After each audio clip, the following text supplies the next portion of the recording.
Assalamualaikum warahmatullahi wabarakatuh. Alhamdulillahirabbil alamin. Puji dan syukur marilah kita panjatkan kehadirat Allah Subhanahu wa taala yang telah memberikan begitu banyak kenikmatan kepada kita sekalian. Salawat serta salam semoga tercurah kepada Nabi Muhammad SAW, sahabat, keluarga, serta kita sekalian sebagai umatnya. Amin. Bapak, ibu-ibu, jamaah salat isya dan tarawih yang dimuliakan Allah, sebelum kita mulai pelaksanaan ceramah dan salat tarawih, ada beberapa pengumuman yang kami sampaikan mewakili pengurus kita hari ini. Pertama, kami sampaikan tentang penerimaan kotak amal salat tarawih. Salat awal hari kemarin 22.476.000 rupiah.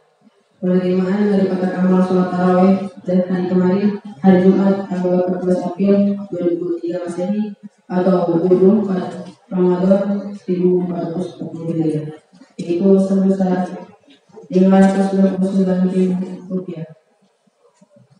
Pengeluaran sebesar Rp510.000, saldo per malam Rp23.405.000. Terima kasih telah mengucapkan kepada para pemberi infak dan sedekah. Semoga amal ibadah Bapak dan Ibu sekalian mendapatkan pahala yang dibagi dari Allah. Berikutnya kami sampaikan bahwa pada malam ini yang bertindak sebagai penceramah dan imam salat tarawih adalah Ustaz Mansur SAG dan SPD dari Tasyahid. Alhamdulillah beliau sudah ada di rumah.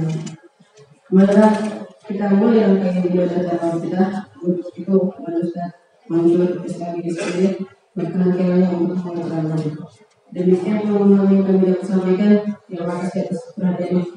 Bila taufiq wal hidayah. Wassalamualaikum warahmatullahi wabarakatuh. Assalamualaikum warahmatullahi wabarakatuh.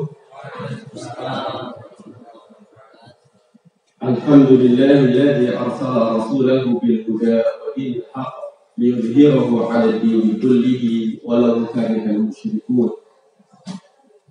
Asyhadu an la ilaha illallah wahdahu la syarika lah wa asyhadu anna Muhammadan 'abduhu wa rasuluhu la nabiyya ba'dah. Allahumma salli wa sallim ala sayyidina Muhammad bin Abdullah wa ala alihi wa ashabihi wa man tabi'ahu ila yaumil qiyamah. Usi nafsi wa iyyakum taqwallah wa fadlul muttaqin. Para ulama, para ustaz, para sesepuh, bapak-bapak, ibu-ibu, para remaja, adik-adik yang semoga kita semua diberkahi dari Allah Subhanahu wa taala. Alhamdulillah, segala puji bagi Allah. Allah memberikan nikmat yang pertama, Allah pilih kita menjadi orang-orang yang beriman. Yang kedua, Allah berikan kesempatan kita hidup sampai malam tanggal 25 Ramadan. Dan ini sebuah kenikmatan. Allah berikan kesempatan kita berada di Ashrul Awakhir Ramadan, waktu yang istimewa yang dilakukan dicontohkan oleh Rasulullah dan para sahabat-sahabat yang mulia. Salawat dan salam semoga terlimpah curah kepada junjungan kita baginda Rasulullah sallallahu alaihi wasallam beserta keluarga, sahabat dan para pengikutnya, dan mudah-mudahan kita di antara hamba-hamba Allah yang nantinya mendapat syafaat di hari tidak ada pertolongan kecuali pertolongan Allah Subhanahu wa taala. Jamaah yang dimuliakan Allah Subhanahu wa taala, dari panitia memberikan tema saya tentang amanah. Sebuah tema yang tentu kalau kita jabarkan secara umum akan lebar, panjang. Kalau rumus matematik panjang ke lebar sama dengan luas. Jadi akan sangat luas. Tetapi tentu dengan keterbatasan waktu, saya akan sedikit membatasi tentang pembicaraan amanah. Karena Allah Subhanahu wa taala dalam Al-Qur'an di surat Al-Ahzab membuat sebuah gambaran yang sangat luar biasa ketika Allah menyampaikan amanah. yang ditawarkan langsung yang besar, yaitu langit. Langit, bumi, gunung ditawarkan amanah oleh Allah Subhanahu wa Ta'ala. Dan mereka menolak. Kemudian yang menerima amanah siapa? Yang menerima amanah manusia. Dan manusia Allah mengatakan ghalu jahil, aniaya dan bodoh. Tetapi tentu tidak cukup sampai di situ. Allah menyampaikan di ayat berikutnya siapa yang ghalu, siapa yang jauh, siapa yang berbuat aniaya, siapa yang bodoh. Allah menyebutkan di ayat berikutnya yaitu orang-orang musyrik, orang-orang kafir yang nantinya mendapatkan laknat, mendapatkan azab dari Allah Subhanahu wa Ta'ala. Mereka adalah yang zalim, yang bodoh. Jemaah yang dimuliakan Allah Subhanahu wa Ta'ala. Maka secara garis besar amanah itu terbagi menjadi 3. Yang pertama, amanah kita terhadap Allah Subhanahu wa Ta'ala. Allah membuat kita, menciptakan kita dengan 2 beban. Beban yang pertama sebagai khalifah, sebagai orang yang diberikan amanat untuk mengurus bumi ini. Dan yang kedua sebagai Abdullah, sebagai hamba Allah. Sebagaimana Allah sampaikan, wa ma khalaqtul jinna wal insa illa liya'budun. Maka di amanah ini kita harus menempatkan diri bagaimana kita menjadi khalifah yang diamanatkan oleh Allah Subhanahu wa Ta'ala, dan orang yang diamanatkan itu al-mu'min, orang-orang yang mukmin. Maka orang-orang mukmin itu sifatnya dalam Al-Qur'an Allah menyebutkan al-muslih, orang-orang yang memperbaiki. Bukan salih, tapi muslih. Salih itu orang baik, muslih orang yang memperbaiki, orang yang berbuat baik lebih banyak dan memperbaiki. Sementara orang kafir, orang musyrik, sifatnya adalah mufsidun, orang yang membuat kerusakan. Maka orang mukmin itu yang seharusnya memimpin di atas bumi, bukan orang kafir yang berpotensi membuat kerusakan. Maka kalau ada kontestasi pemilihan, baik itu tingkat pemerintahan ataupun apapun, kita sebagai orang beriman maka tentu pilih orang yang beriman. Karena orang beriman itu sifatnya muslih, orang yang memperbaiki. Sementara orang kafir itu sifat yang Allah berikan adalah mufsid, orang-orang yang membuat kerusakan. Kerusakan itu secara general, baik kerusakan fisik di dalam bumi, di atas bumi, di permukaan bumi, maupun infrastruktur, maupun mentalitas manusia. Karena sekarang terjadi sebuah fenomena yang sangat luar biasa, bagaimana orang-orang Islam, kita seorang mukmin, generasi kita sedang dalam sebuah ancaman sistematis. Apa ancaman sistematisnya? Ancaman sistematis dijauhkan dari Al-Quran. Bukan dengan propaganda mengatakan jauhi Al-Quran, bukan. Bukan dengan propaganda supaya tidak menghafal Al-Quran, bukan. Terbukti ketika ada tokoh yang sedikit mengejek, merendahkan orang menghafal Al-Quran, secara otomatis dihujat. Dan orang yang membaca Al-Quran, menghafal Al-Quran, mendapatkan pembelaan yang baik. Bukan dengan cara itu, tetapi dengan cara apa? Dengan cara sistematik anak-anak kita digandrungkan dengan musik, digandrungkan dengan nongkrong, digandrungkan dengan game, digandrungkan dengan berbagai macam kesibukan yang seolah-olah kemudian membaca Al-Quran, menghafal Al-Quran tidak lebih penting daripada main game dan lain-lain. Dan ini sistematik. Karena dari dulu ketika perang salib, tentara Inggris, pemimpin Inggris, dan ketika ingin menguasai Jazirah Arab dan sekitarnya, mengatakan kenapa susah menaklukkan umat Islam. Dan raja saat itu mengatakan, selagi umat Islam berpegang pada Al-Quran, maka umat Islam tidak mungkin dikalahkan. Dan sistem itu berjalan sampai sekarang. Orang-orang kafir, orang-orang musyrik yang tidak suka dengan Islam berusaha terus menjauhkan generasi Islam dari Al-Quran.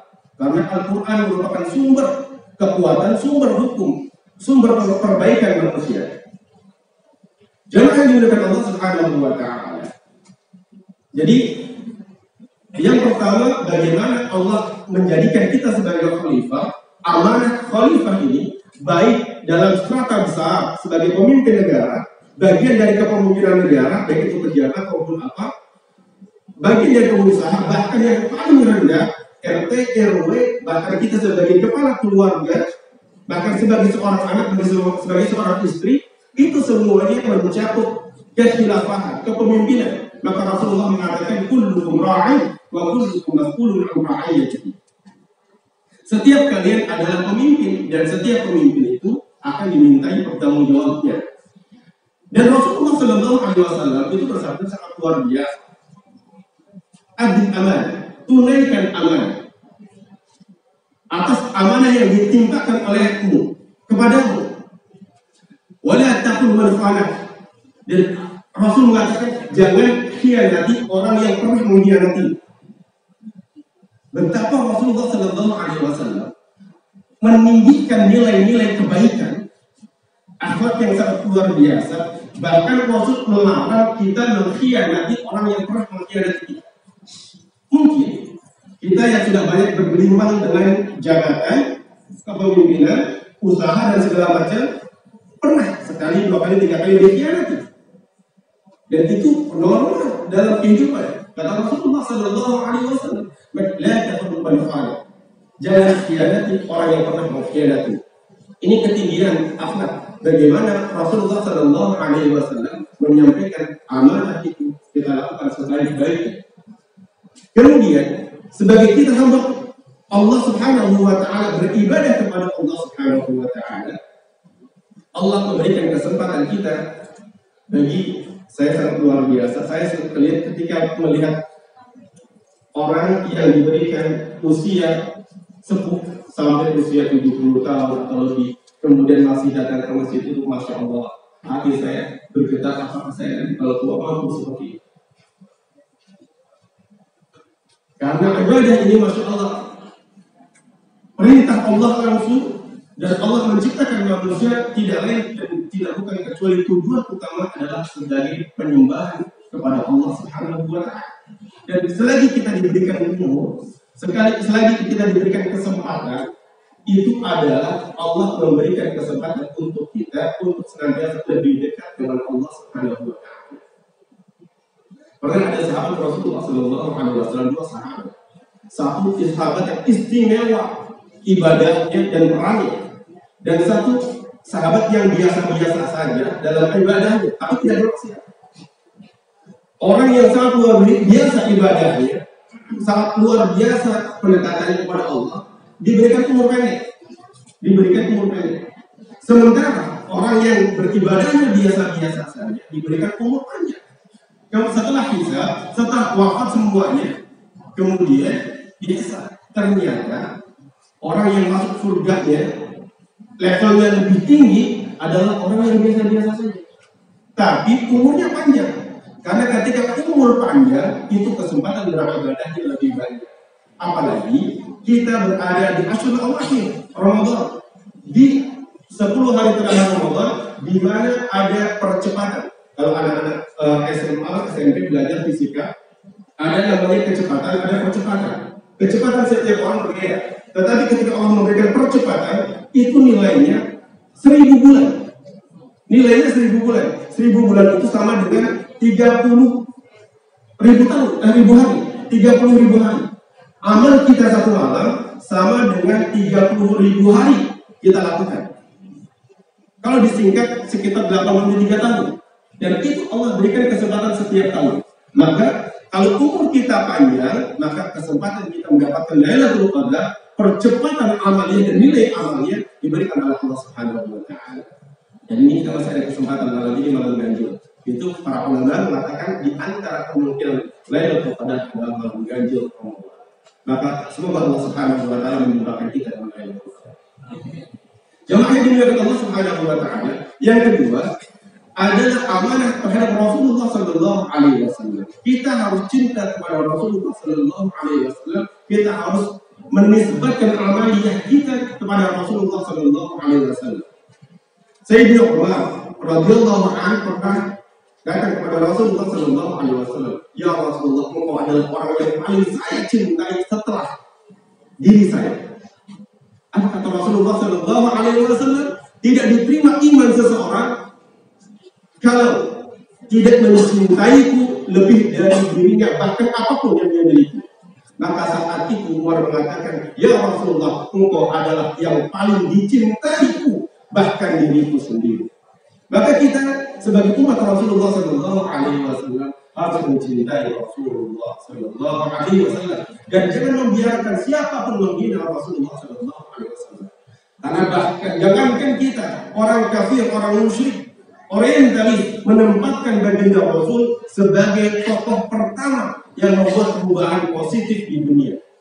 Dan ini pengakuan dunia bahwa Rasulullah Sallallahu Alaihi Wasallam adalah manusia yang sangat luar biasa yang Allah ciptakan untuk kita semua. Jamaah yang dimuliakan Allah Subhanahu wa Ta'ala. Yang ketiga, amanah secara umum kita manusia dalam muamalah, dalam pekerjaan, dalam berbagai macam profesi kita menunaikan amanah. Dan kalau kita memberikan amanah, memilih orang itu harus sesuai dengan spesifikasi profesionalnya. Jangan kita menuntut orang hebat padahal dia tidak di bidangnya. Abu Dzar Al-Ghifari adalah seorang sahabat Rasulullah Sallallahu Alaihi Wasallam yang hebat, sangat luar biasa. Ketika Abu Dzar masuk Islam, Abu Dzar itu termasuk salah satu dari as-sabiqun al-awwalun, orang-orang yang pertama masuk Islam. Ketika masuk Islam, kemudian ya Rasulullah, apa yang harus saya lakukan? Kata Rasulullah, kamu pulang. Tapi Abu Dzar Al-Ghifari tidak pulang. Dia di depan Ka'bah mengucapkan asyhadu an la ilaha illallah wa asyhadu anna Muhammadar Rasulullah. Saya bersaksi bahwa tidak ada Tuhan selain Allah dan Muhammad adalah utusan Allah. Dan saat itu sontak orang-orang kafir datang memukuli Abu Dzar Al-Ghifari sampai terkapar Abu Dzar Al-Ghifari tidak sadar. Kemudian diselamatkan oleh Sayyidina Hamzah. Besoknya Abu Dzar Al-Ghifari melakukan yang hampir sama. Ada wanita sedang tawaf berdiri menyembah berhala-berhala. Abu Dzar mengatakan, ngapain kalian menyembah berhala yang tidak memberikan manfaat dan mudarat? Tinggalkan. Dan saat itu kembali lagi Abu Dzar dipukuli lagi sampai terkapar lagi.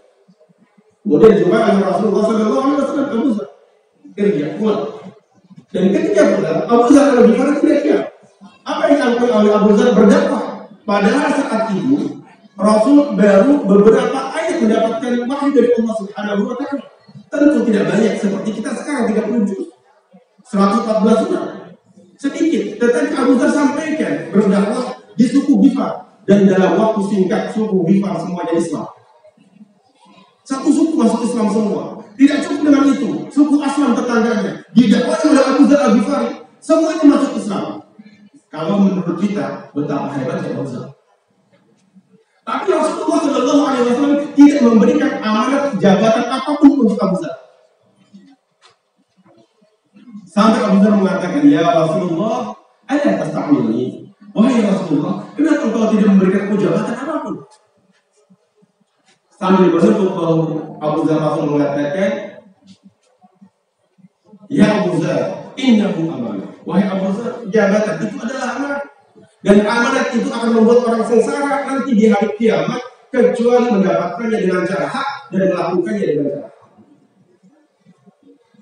Seringkali kita berebut jabatan tidak memikirkan nanti dampaknya seperti apa. Umar bin Abdul Aziz ketika dilantik menjadi khalifah langsung nangis. Bukan karena senang terhadap menjadi khalifah, tetapi yang dibayangkan adalah bagaimana pertanggungjawaban yang dimintai oleh Allah Subhanahu wa Ta'ala. Dan Abu Dzar Al-Ghifari kata Rasulullah SAW, jabatan itu amanah dan itu akan menjadi kesengsaraan di hari kiamat kalau tidak dengan cara hak mendapatkannya, dan ketika sudah mendapatkan dilakukan semaksimal mungkin dengan kebaikan. Dan ini terbukti Abu Dzar sampai kemudian wafat tidak mendapatkan jabatan. Ketika Allah kasih menjadi khalifah, tidak ada jabatan untuk Abu Dzar. Begitu juga selanjutnya. Apa yang dilakukan Abu Dzar? Abu Dzar sebagai pengkritik, orang yang tajam ketika mengkritik, apalagi ketika Utsman bin Affan menjadi khalifah. Karena saat itu para gubernur Utsman bin Affan sudah berbilang dengan harta. Abu Dzar adalah orang yang paling mengkritik dan tajam. Dan itu sudah ada di masa sahabat Rasulullah SAW. Dan tidak diberikan jabatan. Maka kalau sekarang umpamanya DKM masjid, ada yang DKM sudah luar biasa, tetapi ada yang mengkritik. Kerjanya mengkritik dia, itu biasa. Ketika dia diberikan amanat belum tentu bisa, karena memang potensinya mengkritik. Kita melihat negara, wah kacau balau dari negara kita seolah-olah lebih hebat dari pemerintah. Padahal kalau kita diberikan belum tentu. Kita melihat ada orang, wah korupsi segala macam. Mengkritik kita bisa, tetapi ketika kita duduk di jabatan yang sama bisa jadi lebih korup. Maka Abu Dzar al-Ghifari diselamatkan oleh Rasulullah SAW dengan tidak memberinya amanah dan jabatan. Maka jemaah yang dimuliakan Allah Subhanahu wa Ta'ala, kalau menunjuk seseorang sesuai dengan kemampuannya, jangan dipaksakan. Karena nanti kita pun yang menunjuknya akan dimintai pertanggungjawaban. Dan ketika kita sudah mendapatkan amanah, apapun amanahnya, lakukan dengan baik sebagai mujahadah ibadah kepada Allah Subhanahu wa Ta'ala. Mudah-mudahan yang saya sampaikan bermanfaat, dan mohon maaf kalau ada kekurangan dan kesalahan. Aku bukan dari Rasulullah. Assalamualaikum.